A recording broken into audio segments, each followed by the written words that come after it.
I noticed that sometimes when students wanted to say something to their partner, they attached an image to their email, if it was an email exchange, for example. Hmm. And so that's how I started thinking, well, wait a minute, maybe we can just base the entire exchange on these images.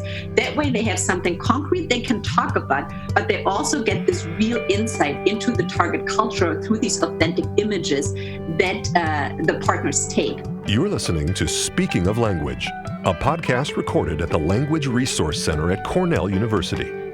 I'm Dan Gable, Technology Manager for the LRC. Each week, we explore a topic related to language pedagogy and second language acquisition.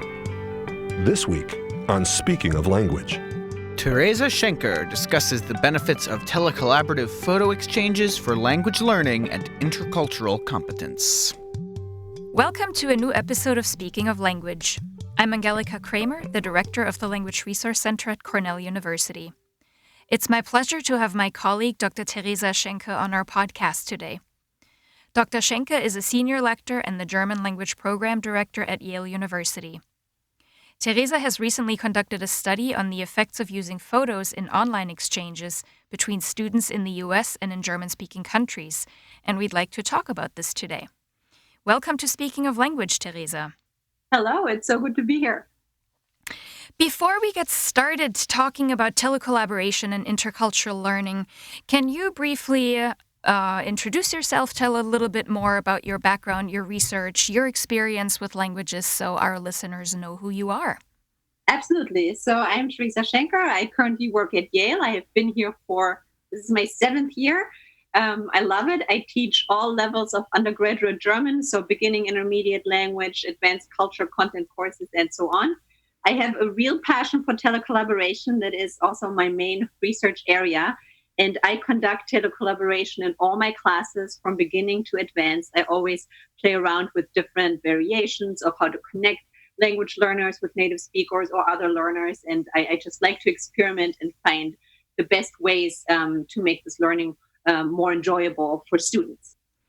So why is telecollaboration important? What are some of the benefits that you found in your own teaching? So maybe before I talk about why I think it's important, I should go back one step and tell you how I became interested in doing telecollaboration. And it really goes back to when I was learning languages as a student in Germany, and I was learning English, and my teacher did a pen pal, so a letter exchange. So I was writing letters with this American high school student, and I just thought it was the coolest thing ever. I was so excited when I would get the letters, and I would write back right away, and we would send each other photos to see what we looked like. And I loved it, and it really motivated me. I wanted to learn more. I looked up the words that she used that I didn't know. And so it had such a motivating effect on me that when I then when I trained to become a language teacher myself, I wanted to do something similar. And now we have all this technology that we easily use to connect students, so we don't have to write letters anymore, and mail has become so slow. So that's really why I got into doing telecollaboration. And so I already mentioned one of the benefits to you, which is the motivation. I really think that if telecollaboration is set up in an effective and a successful manner, then students are much more motivated to learn, to put time into doing out-of-class assignments. They want to learn the language beyond the semester. They come back to us. So it's a huge motivational booster. It increases their interest, but it also helps them with the language skills because they learn new words. They can practice writing or speaking, or, always depending on what format you use for the telecollaboration. And another really important factor is they can learn more about the culture. We only meet them for 50 minutes a day, and there's only so much we can pack into one class. But by doing this telecollaboration as a homework assignment outside of class, they get much more exposure to authentic culture, to someone who lives in this culture and can tell them firsthand about the experiences. So the combined benefit of learning more language and acquiring cultural awareness or intercultural competence are the most important advantages, I would say. Excellent. Great. So in this study that we will talk about today, you specifically had your students take pictures and also their telecollaborative partners take pictures and then talk about this from a cultural perspective. So why visuals? Why photos? That's a good question. So as I mentioned earlier, I do telecollaboration in all my classes. So even when they just started their first semester of learning German, they will have a telecollaborative project. And I noticed in the past in my projects that it went well, but it could have gone better. And the reason often was that their language skills were still very limited. So there wasn't that much that they could express with the language skills that they had. So then I started thinking, what can I do to make it a little easier for them? And I noticed that sometimes when students wanted to say something to their partner, they attached an image to their email, if it was an email exchange, for example. And so that's how I started thinking, well, wait a minute, maybe we can just base the entire exchange on these images. That way they have something concrete they can talk about, but they also get this real insight into the target culture through these authentic images that the partners take. So I started reading a little bit on research, and obviously I came across the Cultura project at MIT, which maybe you're familiar with. And they also, they do a similar thing where they talk about, so they have like words and they have students write associations of them. So for example, they could say home, and what does it mean to you? And then one side of the exchange will write about what the associations they have with home, and the other side what they have, and then they compare that. And I thought that something like that could work as well with images, where you give them a topic such as, okay, what does friendship mean to you? And then one side will send a picture from Germany or Switzerland or Austria, whatever your partners are. And then you take the pictures here, and then you can also compare what we think about friendship and what, people in Germany might think about friendship. So that was kind of the idea. The idea was both to make it easier for beginning language learners to do a telecollaboration exchange, and also to give them more of an insight into the target culture through these authentic images. That's a fantastic idea. I really like that. So as part of this study that you did, and actually as part of the implementation in the classroom, you used an app called Cluster. So can you tell us a little bit more about exactly what were the assignments that the students did as part of this exchange, and what the mechanics were? How did you set that up? What did students do? Absolutely. So I decided to use Cluster because it's a free app. So students could download it on their phones, but it's also available as a desktop version. So if they don't have a smartphone or they just don't want to use the app, they can also do it on the computer. And also it's free. So those were the three main factors that made me choose this app. The way it worked is that, so we had 4 German 110 sections that semester. And so I partnered them with 4 different classes in Germany and Switzerland. Some of them were high school students and some of them were college students.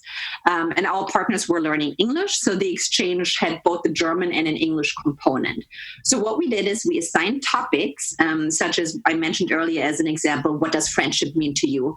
And every week the students would have one topic, and it would either be German or English. So the assignment made it clear if this is a German week or an English week. And all students would go out into, their environment and take a picture of something that they thought of when they, thought of friendship or home or, any of the topics that we assigned. They would then post this photo into the cluster group and write a little description about, what it means to them, what they thought about it.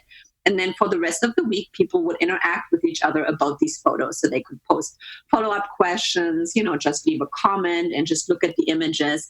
And our students got graded on it, just to make sure that they do it. And then we also did some we used some in-class time for discussing the images. And the Cluster has a very nice feature for that, which is the gallery view, where you can look at all the images that were posted and you kind of bring them all up on the screen. And that's really nice for just viewing at, let's say, the last 4 days of pictures on a specific topic, where you can then use it as a warm-up in class and see, just talk about it with the students. And so that was a nice way to tie the exchange into class as well. Awesome. That's great. So what were the results? Did the students like it? I mean, you conducted a study that looked both at intercultural learning and also just the general mechanics. Did the students like it? Did they feel that they learned something? Yeah, so I did look at both of those points that you mentioned. The first one, for the intercultural competence, we used a survey on intercultural sensitivity. And so students did that at the beginning and at the end of the exchange. And the results were very positive. They did show an increase in it has 5 categories, the intercultural sensitivity survey that we used. and they increased in 4 of them, which I thought was a very positive result. It does seem to indicate that this type of exchange, where they really get exposure to the culture, helps them to develop interculturally. And as for their own feedback, what did they like, what did they enjoy, and so on, overall, the results were quite positive. And something that the students pointed out that they liked the best is really learning more about their classmates, but also about the lives of students their ages in another country. So I think that the exchange itself was also a good way to kind of build a community of learners in our own classroom to help students get to know each other as well. Yeah, that's great. And one thing that I found particularly interesting too was that not only did students indicate that they learned about their classmates, but they also commented a lot on learning about cultural similarities rather than differences. So I thought that was nice that, students kind of took something positive away from this exchange rather than everybody has certain stereotypes, right? And I don't think those got perpetuated through this exchange, but rather the fact that students realized, we're actually not that different. That's right. That is definitely a finding, and a finding that I also thought was very positive, that we're really not that different after all. And we have a lot in common with people our age across the world, basically. I thought that was very interesting, yes. Yeah. So for anybody who's interested in setting up something similar like this, how did you find the partners abroad? So there's a couple of websites on the internet where you can find partners. One of them is called epals.com, and it's a website that caters a little more to K-12. So if you're working in that area, you can go there, you can register your class, you can find people in the countries that you'd like to work with that have the languages that you'd like to work with. That's where I found a lot of partners. And then there's another website that caters more to the college context, and that's uni-collaboration.eu. And same here, you can also set up your own class. I've also had success with Facebook groups. So there's a lot of Facebook groups for, say, English learners, English teachers in Germany, or German as a foreign language teachers across the world. And so I would often post there. And oftentimes there's a lot of people that are interested in these exchanges. The only thing you have to keep in mind is that they often have different ideas in terms of requirements and how long the exchange should be and the details. So it takes some time to really set it up so that you all know what you're doing. And so you should plan a little bit ahead when you want to do an exchange like that. But it's certainly not difficult to find partners who are interested. That's great. Something else that I was just thinking about too. So you mentioned that the students enjoyed the project, right? They enjoyed the interaction with native speakers, and that based on your study, their competencies in intercultural areas certainly increased. I think something else that the study also revealed was that students did feel that their language proficiency increased as well. Specifically writing, which I guess makes sense, right? Because the medium of communication was the written word. But I think these telecollaborative exchanges are more than, just learning about different cultures or the people in the target community, but really can help advance language proficiency as well. I agree with you. And I think the nice thing about it is that they do it in a very informal context that is non-threatening. It's not a test. It's not an essay that they have to write. They were not graded on accuracy on what they were writing. So they could practice, they could experiment with language, try out new things, experiment with new words. So I think it's really a very positive learning experience where maybe they don't even notice that they are learning, but and when they look back and they ask about it, they realize how much more they can say now and how many words they really picked up through this exchange. So I think that's really a very strong benefit. And as you said at the beginning of our episode here, the fact that you integrated this into the first year, right? Mm-hmm. Oftentimes, I think instructors struggle with ideas for how to engage their learners, and this seems to be a very effective way. And you could adapt the type of assignments and tasks that students are given as they advance in their language proficiency. Absolutely. You can always make it more difficult, require them to have to write more or anything like that. But these projects are so flexible. You can really make them work for your context and for your specific learning goals and your students. Can you comment briefly on some other apps that are available for similar telecollaborative exchanges that focus on visuals and photos? Absolutely. So one other one that I've considered using and then in the end did not use is Tumblr. I've used Tumblr for photo projects before that I did just within my class. There's a few things that I really like about Tumblr and a few I don't like as much. So it will depend on what the teacher's individual preferences are. What I like is the layout functions of Tumblr. It has a great layout. It's visually appealing. It really makes the photos stand out and you can appreciate the photos for what they are. What I don't like is that the commenting function is more difficult.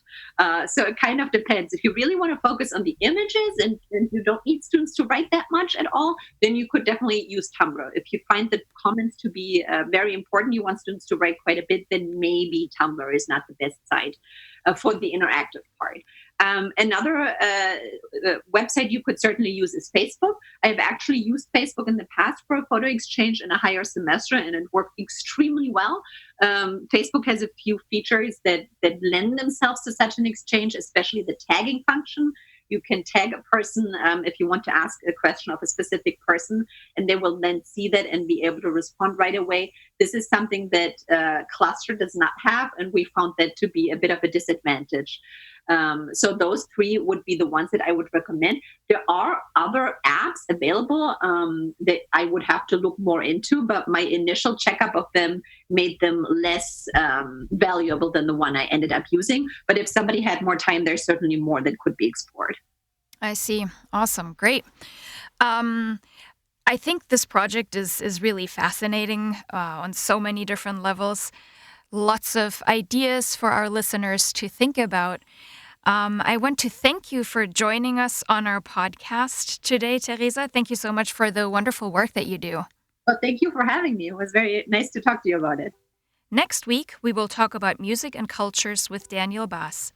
Dr. Bass is the manager of the South Asia program and adjunct assistant professor of anthropology and Asian studies at Cornell. He is also the host for a local radio show called Monsoon Radio that runs bi-weekly on Tuesday nights from 7 to 9 p.m. on WRFI 88.1 FM. Until then, auf Wiederhören! The Language Resource Center is located on the ground floor of Stimson Hall on Cornell's main campus in Ithaca, New York. Check us out on the web at lrc.cornell.edu or look for Cornell LRC on Facebook and Twitter. Speaking of Language is produced by Sam Lupowitz and Dan Gable. Recorded by Sam Lupowitz. Original music by Sam Lupowitz, Dan Gable, and Joe Gibson. Thanks also to the College of Arts and Sciences at Cornell University. As a reminder, the ideas and opinions expressed on this podcast do not reflect those of the College of Arts and Sciences or any other official entity of Cornell University. We thank our listeners, and do stay tuned for our next episode.